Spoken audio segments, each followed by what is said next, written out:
Thanks for tuning in. I'm Steve Raye, author of How to Get U.S. Market Ready. And in this podcast, I'm going to share with you some of the lessons I've learned from 30 years in the wine and spirits business, helping brands enter and grow in the U.S. market. I've heard it said that experience is what you get when you don't get what you want. My goal with the book and this podcast is to share my experience and the lessons learned from it with you so you can apply those lessons and be successful in America. So, let's get into it.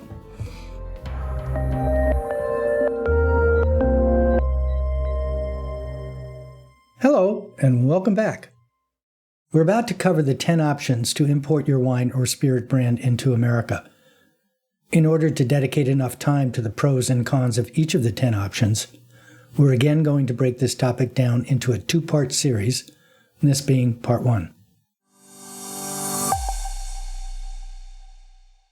Many U.S. market newbie export suppliers start off with a common misperception that there's only one model for importation into the U.S., the agency model. This is where the supplier sells the brand to the importer, who in turn takes full margin and responsibility for everything that follows: logistics, registration, distribution, pricing, marketing, promotion, sales, etc. It is important to understand that, in fact, there are 10 different options that warrant consideration before making a decision on which is the right one. Outlined below are a range of import solutions that need to be at least considered as part of the planning process. Even if you ultimately decide that the agency model is right for you, you will be much better prepared for success in the U.S. market because of the enhanced understanding of the pros and cons of the alternatives. I can't stress enough the importance and the recognition that you don't need to start with your, quote, forever, end quote, importer structure. There are options such as service importers that will allow you to get started with better chance of success down the road, combined with flexibility to consider options once you have some experience on which to base a decision. That way, you become a more attractive brand and position yourself to negotiate a better deal than you could strike as an untested new market entry. So bottom line, take a look at all the 10 options, but seriously consider it as a two-step process. One is to get started in the U.S. using service importers, then move on to a longer-term import and distribution solution.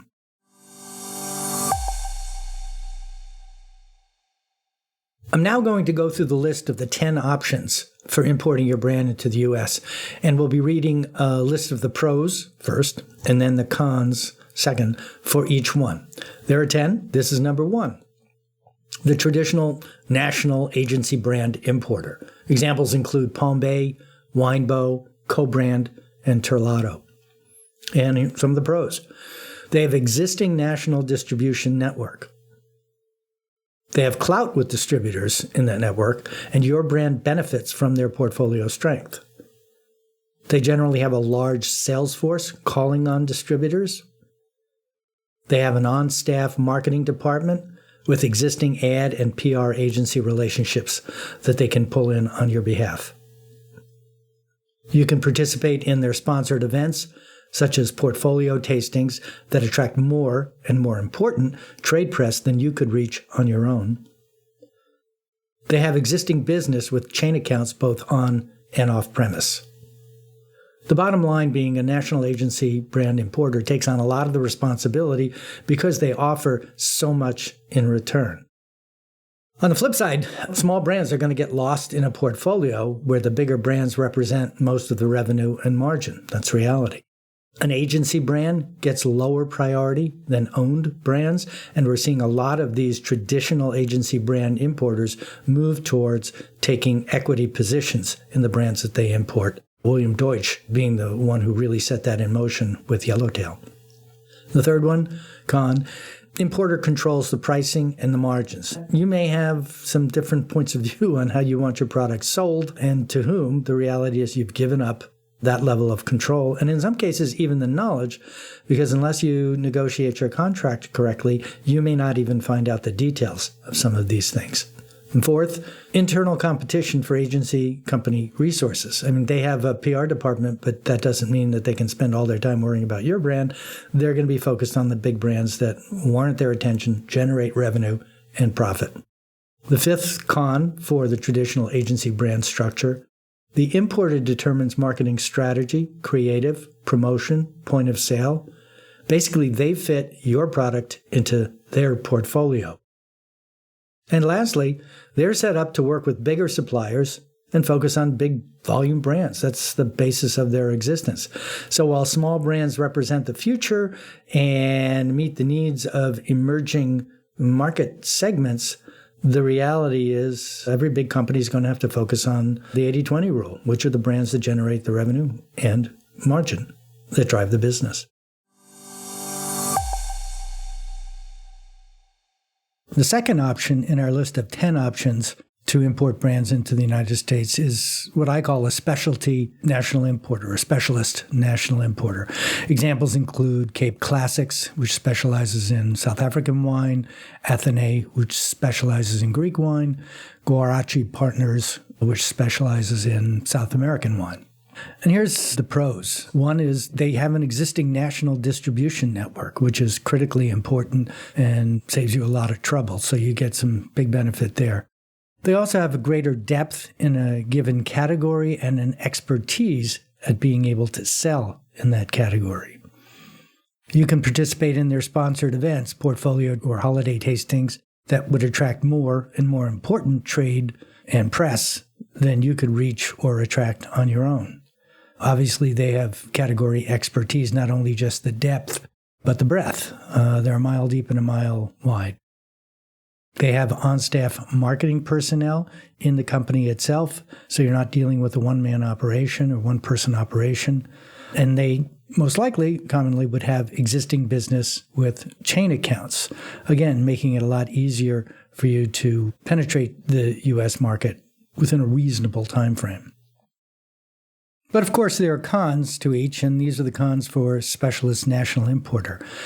Generally speaking, they tend to have smaller brands, which individually would be less important to distributors. They get some benefit from having a portfolio of brands with a focus, but they tend to be smaller brands. The importer controls generally the pricing, margins, brand priority, creative look and feel for promotions, and they fit your product into their portfolio. So you essentially have less total control, I guess is the easiest way to say it. Specialization may mean limited appeal.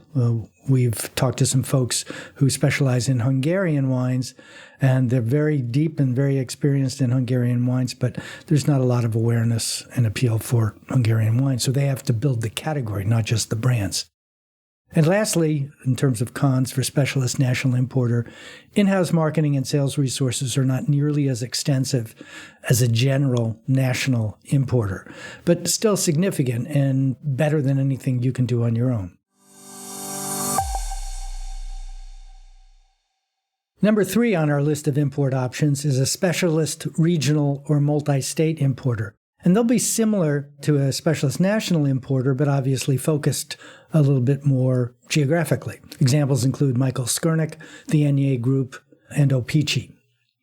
On the pro side of a specialist regional or multi-state importer, they're smaller, more focused, and nimble.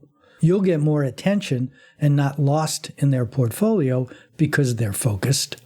And because they specialize in a particular area, whether it's country of origin, indigenous varietals, price, estate-produced, biodynamic, whatever it happens to be, they're known for that. Skurnik is a perfect example. Michael Skurnik and Terry Thies' name on a bottle carries a lot of weight with a lot of customers. And the last one, pro, is if you only make 50,000 bottles, you don't need national distribution. You need strength in a limited set of markets. Oftentimes, if someone's got total production of 5,000 cases, they can move that in one market, and trying to be national or expand into multiple states may not be the smartest thing. But that could be a pro or a con. So continuing with the cons, because they're regional, they tend to have limited geographic reach. And so that becomes a challenge. If they're only in the Northeast and you want to sell in California, then you're going to need an importer that operates on the West Coast. They tend to have limited capital. Credit, payment history may be a problem, not for any of the ones I just mentioned, but some of them do operate on a shoestring. One other I would add is Price Imports, Preiss. Here again, they're smaller, you're smaller, they have limited resources, limited capital availability, often no marketing staff or a limited number of marketing and a small sales staff, and they probably hire out PR rather than do it in-house, which often can be a better thing too, but I've put it into the cons. Next is they tend to be with smaller specialty distributors, so you generally might not get the breadth of off and on-premise distribution that you might have with a larger importer. There's also limited interest in investing in individual brands, and likely the majority of the marketing has to come from the brand owner. Now, we work with a couple of people like that, and I read this comment and I'm thinking, yeah, that's true. But generally speaking, if you come to the marketplace and tell your importer that you want to invest in growing the brand, they will be very creative in coming up with innovative solutions so that you can all share that and share it with distributors as well, spread the costs around, and still be very effective based on their expertise. If you have multiple importers, you'll need multiple back labels, and that has implications on inventory and compliance. That's the last con, and it's not a deal breaker, but it is something that a lot of people don't think about. If you have 15 different importers in the U.S. and you've got excess inventory in California, you can't necessarily move that inventory from California to New York because you have a different importer in New York. Moving on, number 4 on our hit parade of import options is a common one, and that's to set up your own import company. And obviously, the big pro of that is you can have 100% of attention on your brand. You have complete control of everything: marketing, sales, pricing, distribution, margin, focus, message, and so on. It tends to work better for spirits than wine because they're more profitable.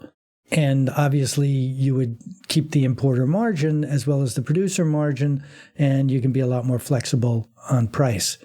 We have seen some companies who have shifted from a traditional agency brand to their own import company. Examples of that include Santa Margarita, Zonin USA, Cordon U, Schmidt Sauna, and Mast Jägermeister.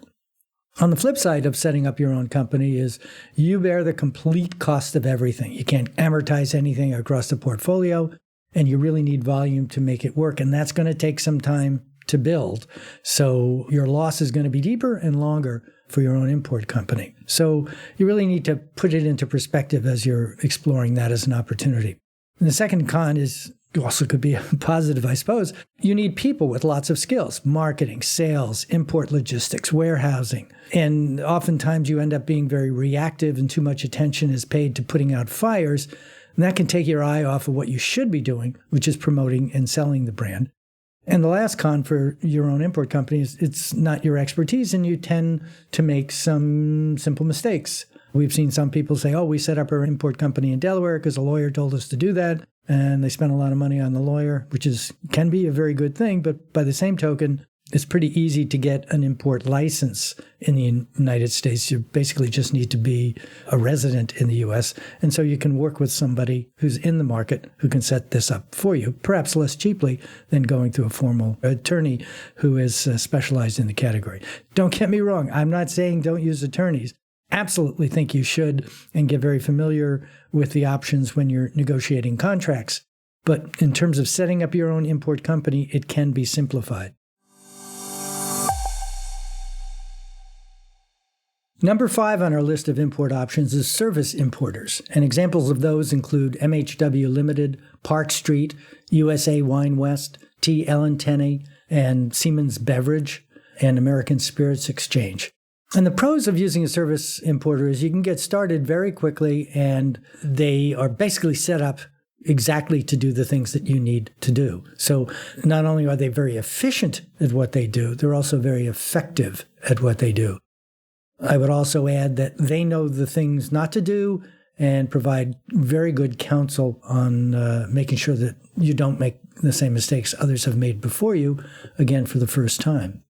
They offer cost savings in terms of back office services. They can get better deals on logistics. They do freight consolidation, but have a finance department that works very well so that you can manage your funds in the U.S. And importantly, Park Street, for example, offers a factoring service. And working with them is kind of like a Chinese restaurant menu, 1 from column A and 2 from column B. You only pay for the services that you need, and while their list of services can be very complicated to wade through to know what you need, usually it's on an ad hoc basis, which is great. In most cases, they have distribution licenses in several states, generally New York, New Jersey, and Florida. And most of them can also work in California because in California, you don't need a distribution license to distribute. They do a great job of handling cash flow, invoicing, price posting, bill backs, and other price modifications and distributor deals. And I can't stress this strongly enough. This is a critical function that gets a lot of people in trouble, and having a professional manage it for you is extremely valuable. And the bottom line, as I mentioned earlier, is you're going to get quicker market entry because they know the things that need to be done as well as the things that don't need to be done. And as I like to say, it's not only important to not just do the right things, but do the right things in the right orders. And service importers can do that for you. Now, of course, there are cons to using service importers. Generally speaking, they do not do marketing or sales. They may have an in-house marketing person to help you guide them. And the ones that I've worked with have been very, very good and very useful. But it's not the level or depth or significance of marketing support that most brands find that they need. A lot of brands think that, well, if I use a service importer, I don't need anybody in the country. Yeah, technically, I suppose that's true, but you are going to need somebody to do some of the things that the service importer can't do. And that would include marketing, sales planning, distributor management, managing inventory, pricing, discounts, all that kind of stuff. Another con is that you can use their license in the states where they have distribution, but there is no on-the-ground sales organization. You will also need to find or set up a distribution network. So that's where, you need somebody in the U.S. who knows the distributors and can actually make the phone calls at the senior management level. And also, once you get distribution, to help manage the distributors on a staff and line level. One of the cons I hear a lot is the minimum fees may seem too high given the limited volume that most brands start with. And yeah, that may be true, but the reality is you're not going to make a profit in year one. You've got to think of this as an investment, and not only investing money in, but avoiding wasting money by trying to do savings on things that you don't know a lot about that service importers do.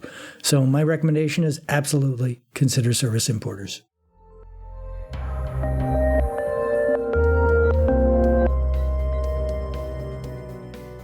Thank you for listening to part 1 of 2 regarding the 10 options to import your wine or spirit brand into America. This has been How to Get U.S. Market Ready, presented by the Italian Wine Podcast. Hi, this is Steve Raye. Here's a line I was taught, although I haven't taken it to heart, I still think it's good advice. Never miss a good chance to shut up.